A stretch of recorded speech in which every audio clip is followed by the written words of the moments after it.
So I wanted to talk about today, as far as, we're getting into the fall, winter season where the cold and flus are very prevalent and become a big issue. So I want to just share, my big tips that I usually recommend to a lot of my patients that deal with the cold or flu or tend to be getting the cold and flu all the time, or their kids do. So these are some just tips that I want to kind of recommend.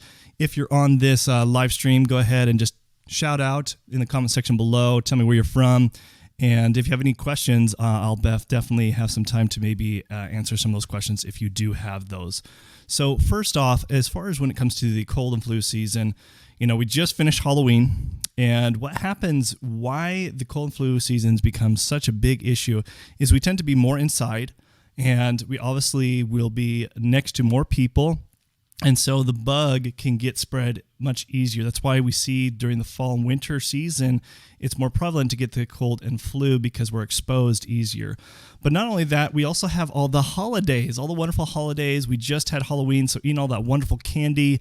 Then we're going to hit Thanksgiving, Christmas. We tend to eat a little bit more junkier, more treats and stuff like that. That can bring down our immune system, cause more inflammation in our body. So that becomes an issue. But what you need to do, so obviously, I don't tell people that, you need to be completely strict. Definitely don't do any holidays or splurge a little bit. But after the splurge, you should really try to get your diet back on health, where you're eating more wholesome foods, vegetables, healthy fats, things like that can help with boosting your immune system. So that's definitely tip number one. It looks like we got a couple people here watching. If you can also, again, just shout out where you're from and just leave us a comment below. So the next tip is what I recommend is echinacea. Now, I know you've heard about this, but getting a good quality echinacea and taking it during the fall, winter seasons. I usually recommend more of a liquid form of echinacea. For kids, you can get what has more of a glycerite, so it's not so bitter. It doesn't have the alcohol in it.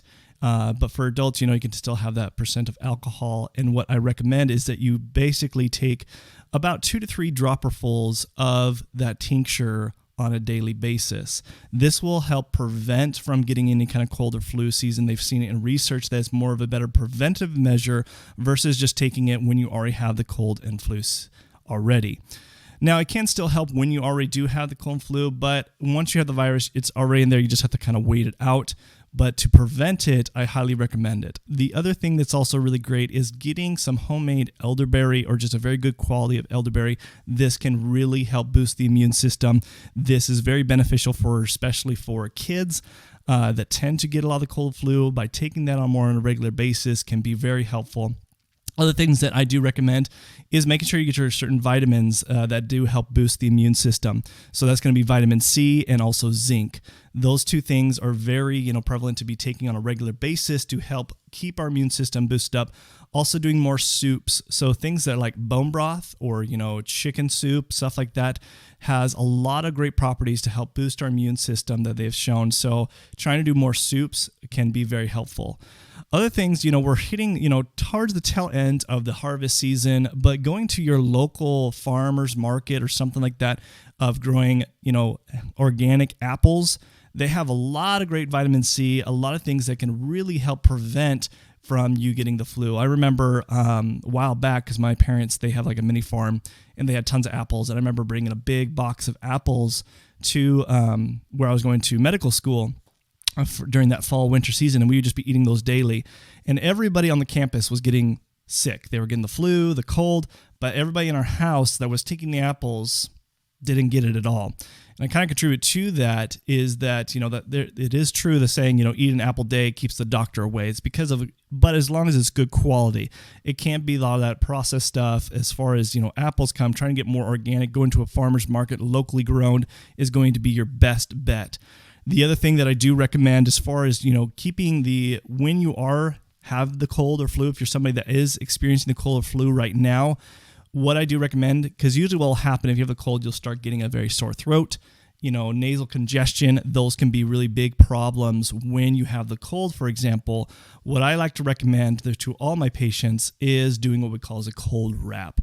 It's a cold hydrotherapy technique. Basically, what you want to do, because a lot of the inflammation is going on here in your sinuses, in your throat, is by taking a wet cloth. So usually I say like a pillowcase, something that's thin, put it in ice cold water, wring it out, wrap it around your neck. You do this at night, and then you take a warm, dry scarf and put it on top of that, and then you let that just sit throughout the night. Now, what that does, it increases circulation and lymphatic drainage in that area to help the healing process while you're going through the cold, because you're going to have to kind of wait out, but this can help the healing process of getting rid of the cold or flu. You could also, with the flu, I usually say the wet sock treatment, because your whole body usually tends to have symptoms and effects. And so basically the same concept. You take wet socks, wring it out, cotton socks, wring them out, and then you put them on your feet, and then you put wool dry socks on top of those. Bundle yourself up at night. This again will help with lymphatic drainage and circulation to be able to get rid of the flu at a much faster pace. Okay, so those are just a few tips that I want to kind of give you guys. If you want, no more questions about this, leave in the comment section below. And if you want to check out our website, I left that in the description below or above, that you can check out our website here at Nature's Health Clinic. Until next time, this is Dr. LeGrand signing out here at Nature's Health Clinic. Thanks. Bye.